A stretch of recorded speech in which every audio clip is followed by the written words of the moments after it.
Le président de l'Assemblée nationale, Christophe Mbosso, a échangé ce mardi 5 octobre tour à tour avec l'ambassadeur de la Russie en République démocratique du Congo et celui des États-Unis d'Amérique. Le ministre de l'EPST, Tony Bouakazadi, a procédé ce mardi 5 octobre à la remise des diplômes d'État pour le compte de l'année scolaire 2019-2020 en Mbuji-Mayi. La CAGE a lancé une application mobile pour faciliter le lancement des alertes contre les antivalaires ce mardi 5 octobre 2021.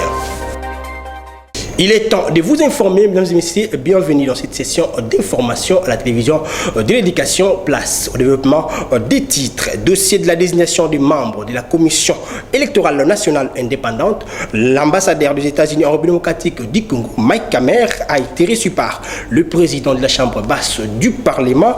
C'est mardi 5 octobre 2021. Suivez.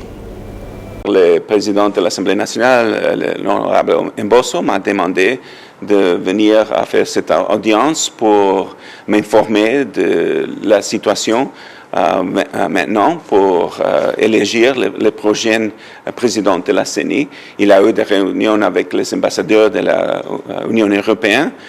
Il m'a bien informé et on espère qu'il y aura une solution, un consensus qui va pouvoir avancer la sélection de le prochain président de la CENI parce que, comme on avait dit, on voudrait avoir une élection en RDC en 2023 qui sera bien faite, transparente, équitable et qui va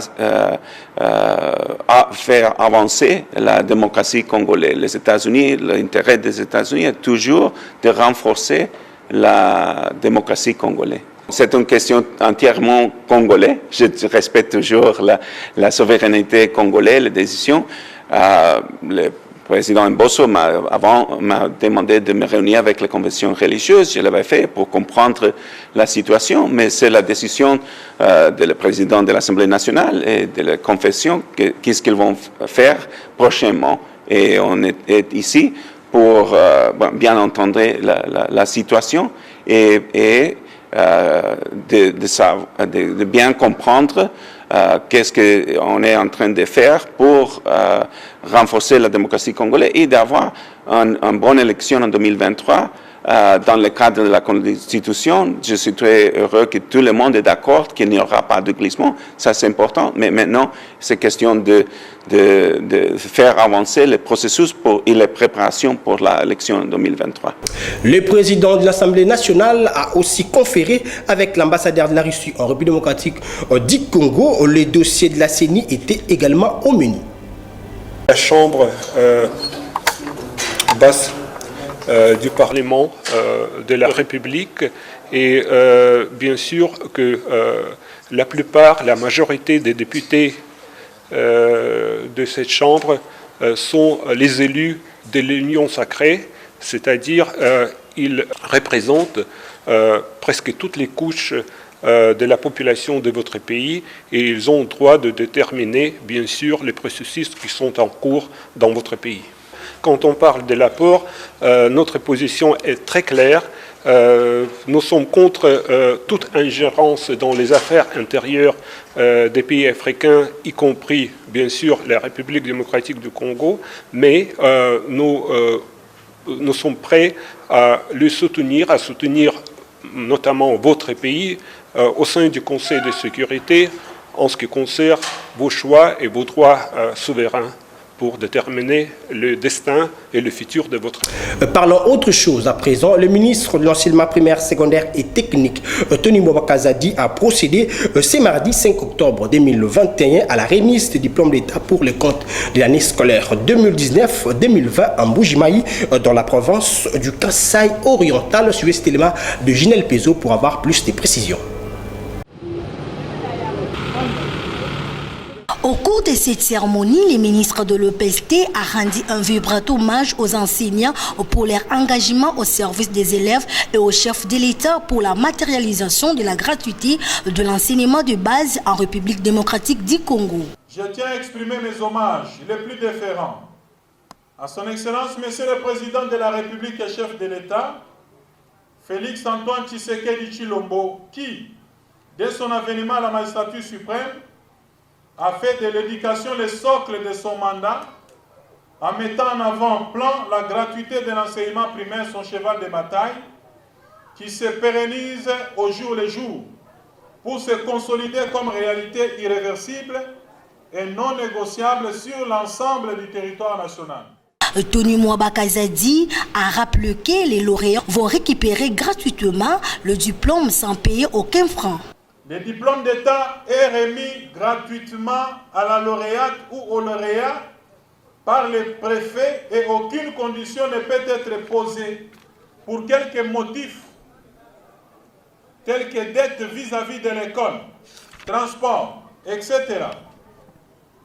C'est pour une occasion de conscientisation et de responsabilisation pour lutter contre les antivaleurs qui gangrènent et étouffent le système scolaire dans notre pays. L'occasion faisant les larrons, les représentants des lauréats a loué les gestes du ministère de l'EPST et les efforts que met le gouvernement des Warriors dans les secteurs de l'éducation. Cette cérémonie de remise officielle de diplôme dans la province du Kasaï oriental intervient quelques mois après celle de la province du Sud Kivu. Dans le même registre, le ministre de l'EPST, Tony Mwabakazadi, a procédé à l'inauguration de la mutuelle de santé des enseignants, direction provinciale du Kasaï oriental. Suivez Tony Mwaba dans cet extrait choisi pour vous par Ginelle Pezo. Je voudrais d'emblée rendre mes hommages les plus déférents à son Excellence, Monsieur le Président de la République et chef de l'État, Félix Antoine Tshisekedi Tshilombo, pour sa vision et son engagement en matière de couverture sanitaire universelle, à laquelle la prise en charge des soins de santé des enseignants contribue implicitement. De même, je profite de l'occasion qui m'est offerte pour exprimer mes remerciements à son Excellence, Monsieur le Premier ministre et chef du gouvernement, pour son soutien inconditionnel à la réussite du redressement du sous-secteur, dont la consolidation de la gratuité de l'enseignement, qui demeure un des leitmotifs du mandat du chef de l'État.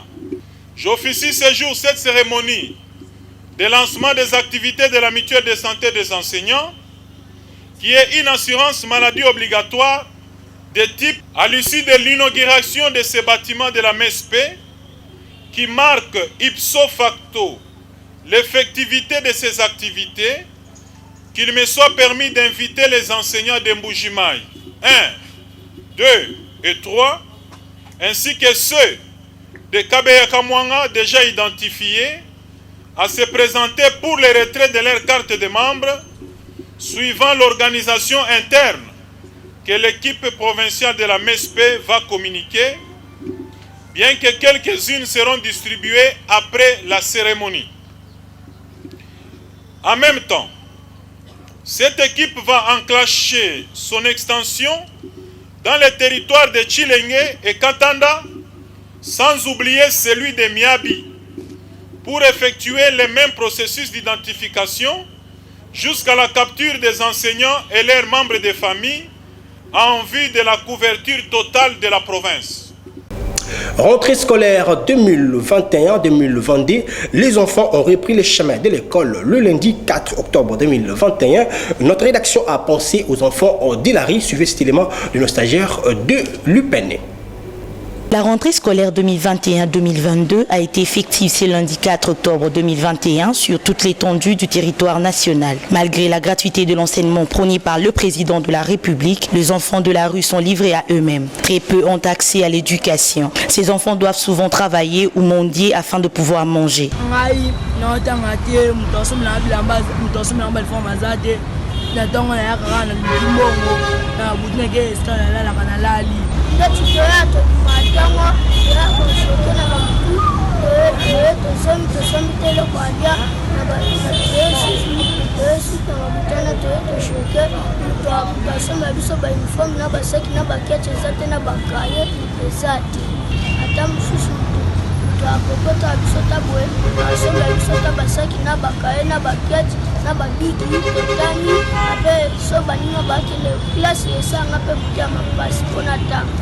Les enfants ont donc droit de vivre et de se développer convenablement, tant physiquement qu'intellectuellement. Ils doivent bénéficier de services d'aide et de soutien dont ils ont besoin et doivent être protégés contre l'exploitation par le travail, l'enlèvement, la maltraitance et autres. Autre chose à présent, au cours d'une conférence de presse organisée ce lundi 5 octobre 2021, l'Association congolaise pour l'accès à la justice, ACAJ, a lancé une application mobile pour faciliter le lancement des alertes contre les antivalaires.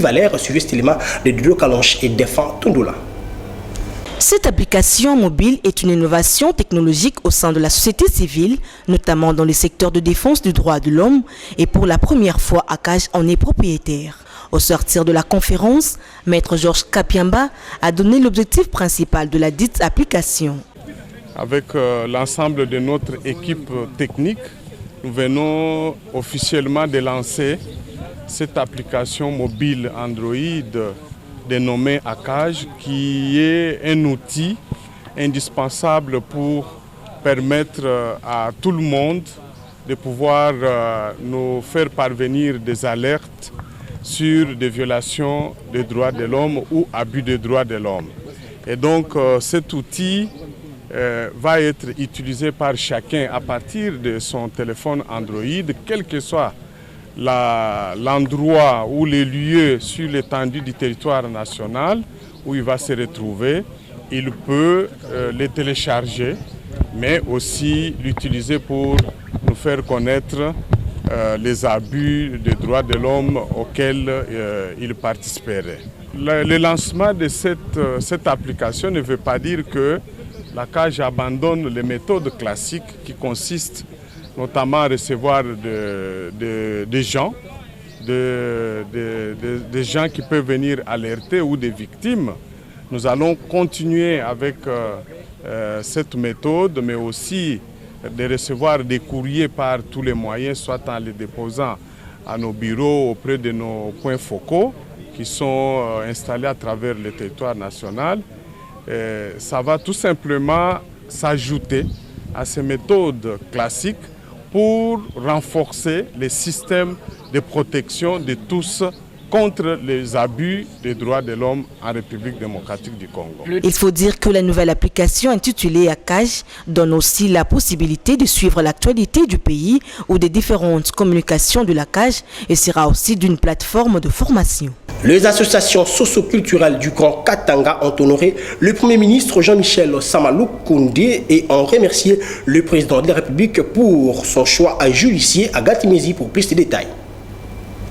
Lors de son adresse à cette grande communauté katangaise, à ses frères et sœurs, après avoir reçu la bénédiction de chef coutumier, le chef du gouvernement, Jean-Michel Sama Lukonde, a commencé par rendre hommage au président de la République, Félix-Antoine Tshisekedi Tshilombo, pour sa nomination à ces postes.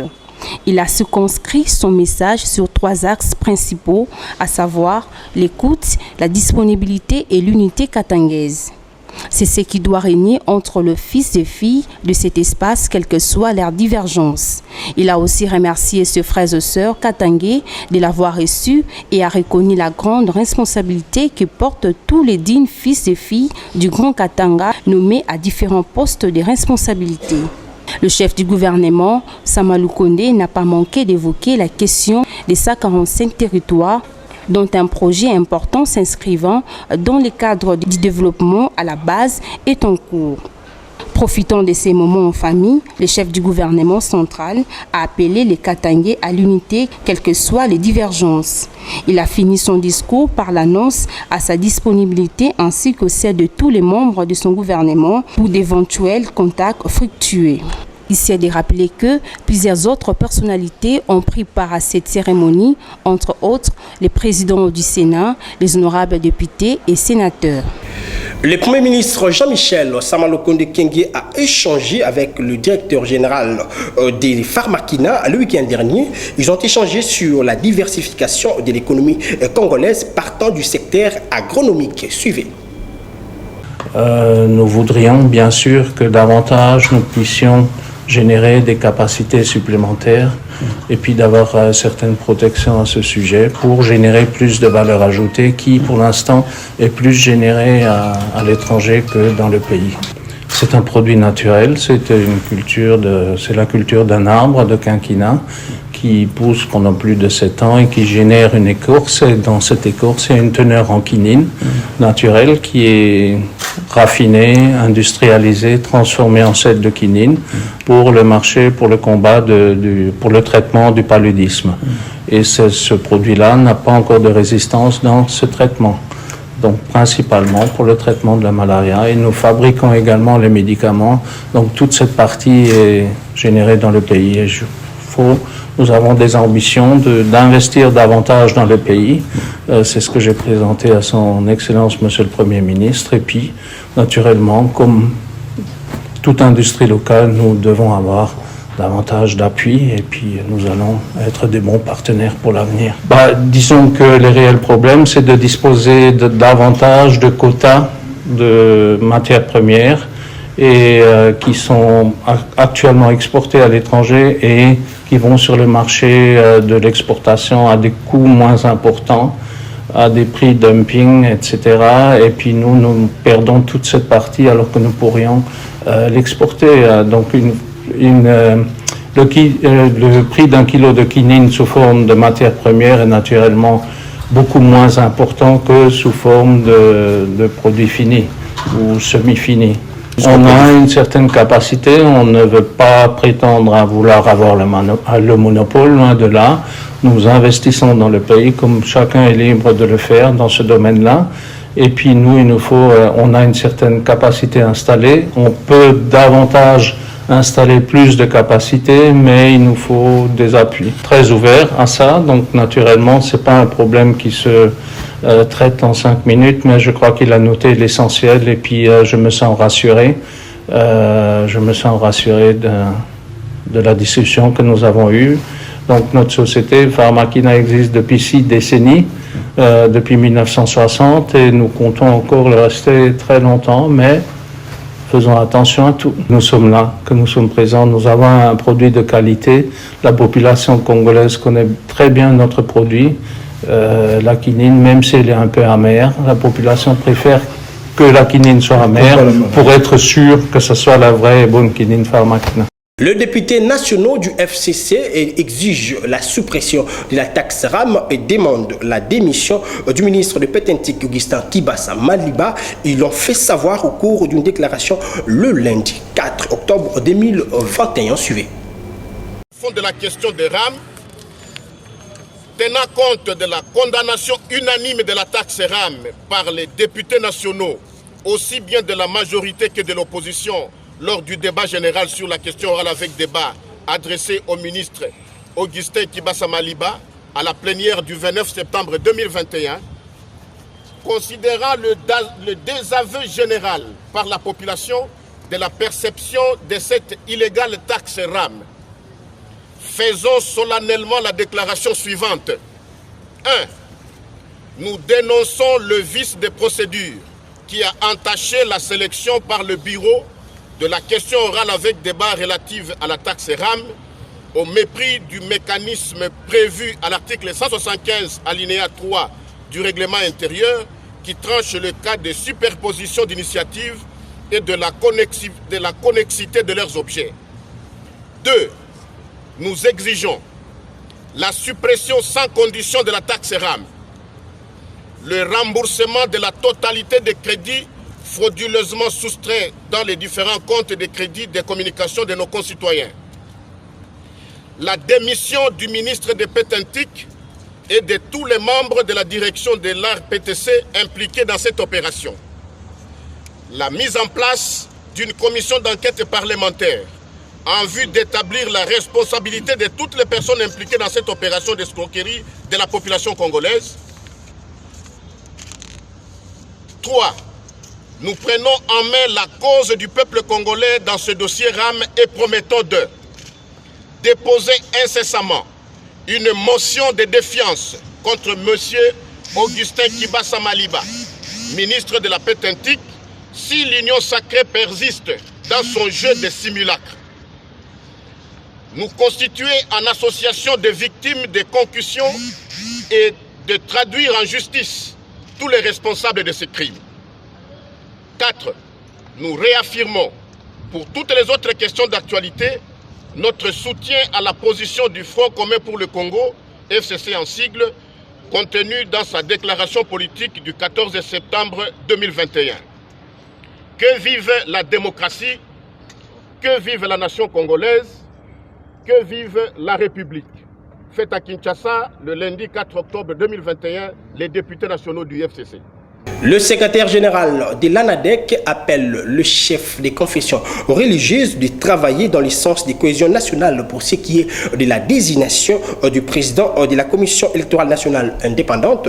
Pour cette fin, je vous invite à suivre Jean-Enoch Kabalo dans ses propos recueillis par Jonathan Koyabia Zegbe. Bon, jusqu'au jour d'aujourd'hui, il n'y a pas de crise. C'est vrai que nous avons constaté avec beaucoup de regrets que les confessions religieuses, que nous appelons ici la composante société civile, représentée particulièrement par les princes de l'Église, le genre sur qui nous supposons qui sont des gens animés du Saint-Esprit, mais qui malheureusement nous plongent encore dans le marasme. Nous sommes au regret de le dire parce que la centrale électorale est bien un bureau qui doit mener au bon port la bataille électorale qui s'annonce pour 2023. Mais nous sentons que parmi les confessions religieuses, il y a certaines qui ont déjà jeté le matelas du glissement. Et tout ça par une volonté inavouée de nous amener dans une crise déjà imaginaire pour nous amener dans un schéma que vous connaissez tous. Mon parti ANADEC et moi-même, nous sommes au regret, ensemble avec notre peuple, de constater cet échec patent de ces hommes d'église qui n'ont pas su donner à la République les animateurs de la centrale électorale, notamment le président de la CENI. Et que le peuple soit témoin du théâtre aujourd'hui organisé par les hommes d'église dans notre pays. Et je leur demande de rester vigilants et de veiller.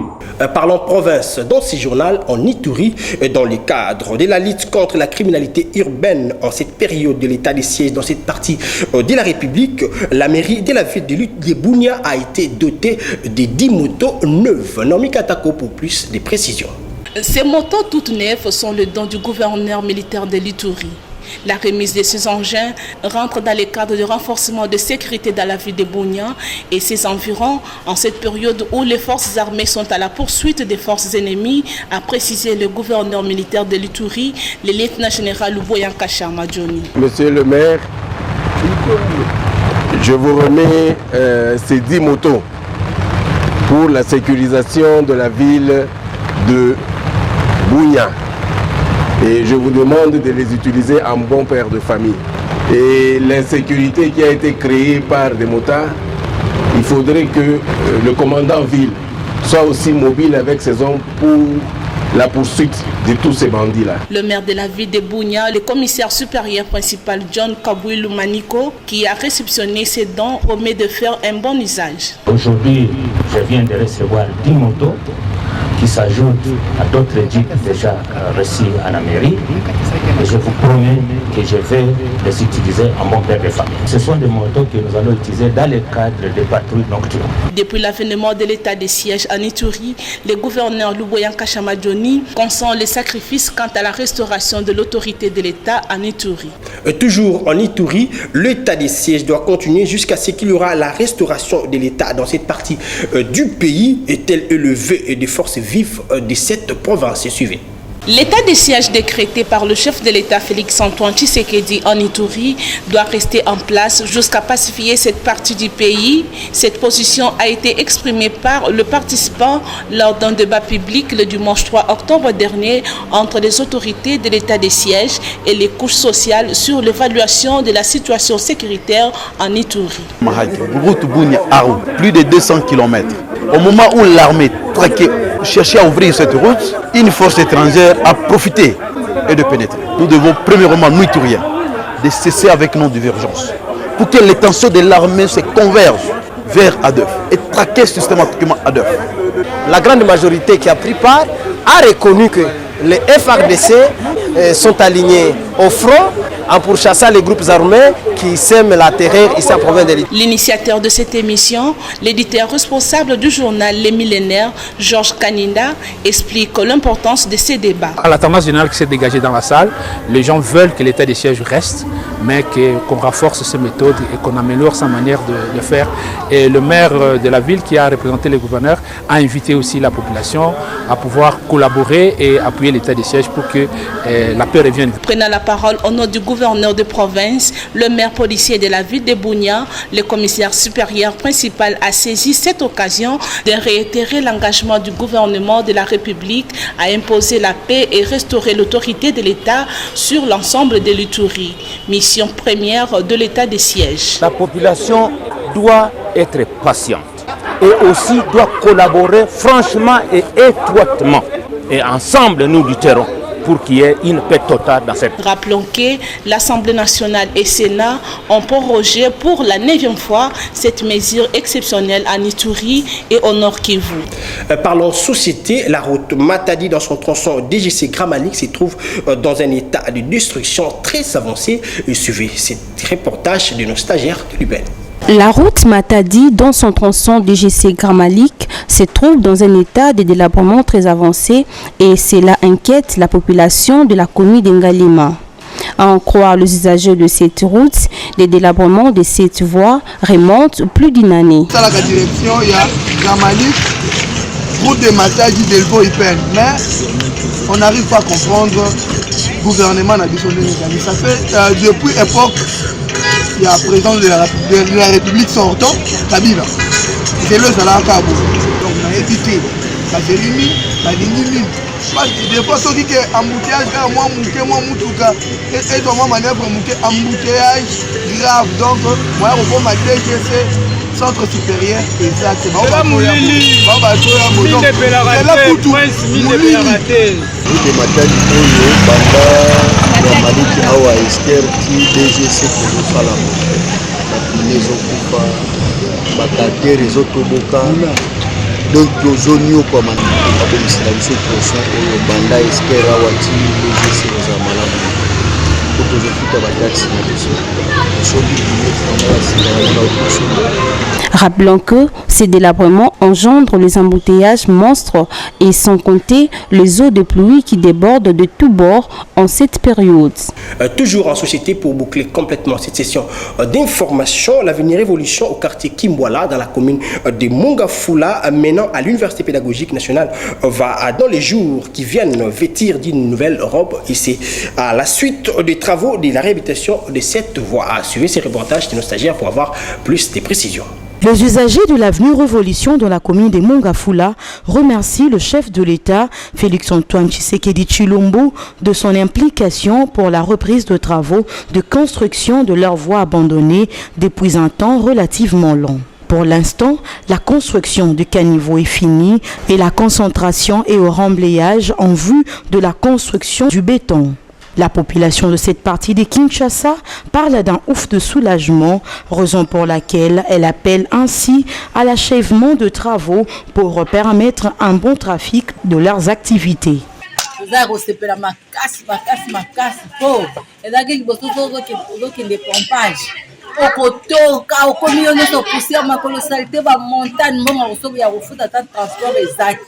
Mais la minute bon c'est nzela komi kitoko ndenge za boye to bana sko ko bata pena ba taxi toye to sala na musala ya kotoyo soki to silisi koto après to ko bana nesika to suka ki kuna poto bima na soki osaka na esengo mama to se bande ba biso muluba wana Tshisekedi Tshilombo mama abongise biso nzela aumela mama abande biso baluba eboye na boye mama aonyaka biso lokola kanyasa mama nzela ngwana babongisi bondi mafachite vraiment tosepeli na gouvernement oyo ebimisika ebomiseli biso baprince ezalaki vraiment difficile po tokenda ta pompage po tobima bamoto vraiment ezalaki bien te nzela ezalaki mabe surtout simbula ebeti mais maintenant vraiment gouvernement oyo koti et bon c'est du nzela ekomi bien to sepeli donc bientôt là bamoto bataxi bandokota kaka liboso ya porte vraiment tosepeli. Il s'y est de souligner que ces travaux sont financés par le gouvernement de la République et exécutés par l'Office de voirie et drainage. À noter également que l'avenir Révolution trouve son point de chute sur l'Université pédagogique nationale. Place au rappel des titres. Le président de l'Assemblée nationale, Christophe Mbosso, a échangé ce mardi 5 octobre tour à tour avec l'ambassadeur de la Russie en République démocratique du Congo et celui des États-Unis d'Amérique. Le ministre de l'EPST, Tony Kazadi, a procédé ce mardi 5 octobre à la remise des diplômes d'État pour le compte de l'année scolaire 2019-2020 en Mbuji-Mayi. La CAGE a lancé une application mobile pour faciliter le lancement des alertes contre les antivalaires ce mardi 5 octobre 2021. C'est ici que prend fin cette session d'information. Si vous avez médité, merci à Junior Twendele qui a assuré cette édition, assistée par Keren Lukumbo. Cette édition était également assistée techniquement par Chardeline Seka et Guilain Mayamba. Prenez soin de vous car chaque jour est une vie. Au revoir.